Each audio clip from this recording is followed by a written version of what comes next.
বাংলাদেশ উদ্ধারকারী দল মিয়ানমারের নেপিডো শহরে অনেকগুলো গুরুত্বপূর্ণ উদ্ধার কার্যক্রম পরিচালনা করে।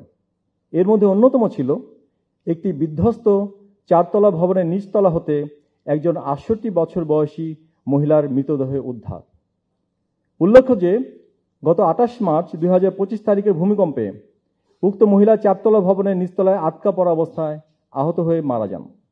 বিধ্বস্ত ভবনটির ভিতরে প্রবেশ অত্যন্ত ঝুঁকিপূর্ণ হওয়ায় সেখানে অন্য উদ্ধারকারী দলগুলো উদ্ধার তৎপরতা চালায়নি।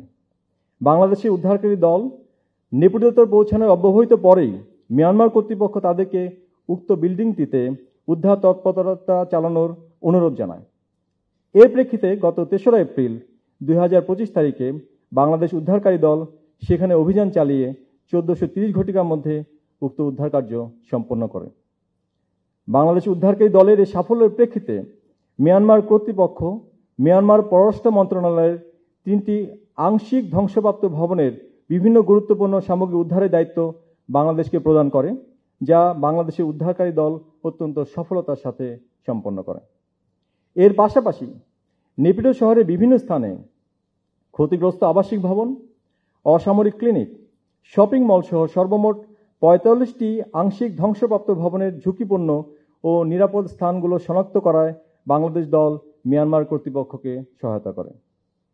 এছাড়াও নেপিডো সেন্ট্রাল ফায়ার সার্ভিস স্টেশনের ধ্বংসপ্রাপ্ত ভবনের উদ্ধার কার্য পরিচালনার উদ্দেশ্যে বাংলাদেশ উদ্ধারকারী দল মিয়ানমার ফায়ার সার্ভিস টিমের সাথে উদ্ধার কার্য পরিচালনার পরিকল্পনা প্রণয়ন করে এবং সে পরিকল্পনা অনুযায়ী পরবর্তীতে মিয়ানমার কর্তৃপক্ষ তাদের উদ্ধার কাজ পরিচালনা করে। বাংলাদেশ চিকিৎসা সহায়তাকারী দল মিয়ানমারের নেপিডো শহরের বিভিন্ন হাসপাতালে চিকিৎসা কার্যক্রম ও মেডিকেল ক্যাম্পেইন পরিচালনা করে। এর মধ্যে উল্লেখযোগ্য হল 50 শয্যা বিশিষ্ট জবুথিরি হাসপাতাল, 100 শয্যা বিশিষ্ট হাসপাতাল ও 1000 শয্যা বিশিষ্ট জেনারেল হাসপাতাল। সামরিক ও অসামরিক বিশেষজ্ঞ ডাক্তার ও নার্সদের সমন্বয়ে গঠিত বাংলাদেশ মেডিকেল দল তাদের মোতায়েনকালীন সময়ে 17টি জটিল অস্ত্রোপচার সহ সর্বমোট 885 জনকে চিকিৎসা সেবা প্রদান করে। এখানে বিশেষভাবে উল্লেখ্য যে মেডিকেল টিমের চিকিৎসা কার্যক্রম দুর্গত এলাকার সাধারণ জনগণের মধ্যে যথেষ্ট সাড়া ফেলে এবং অতি অল্প সময়ের মধ্যেই মিয়ানমারের দুর্গত জনগণের কাছে তারা আশীর্বাদ রূপে পরিগণিত হয়।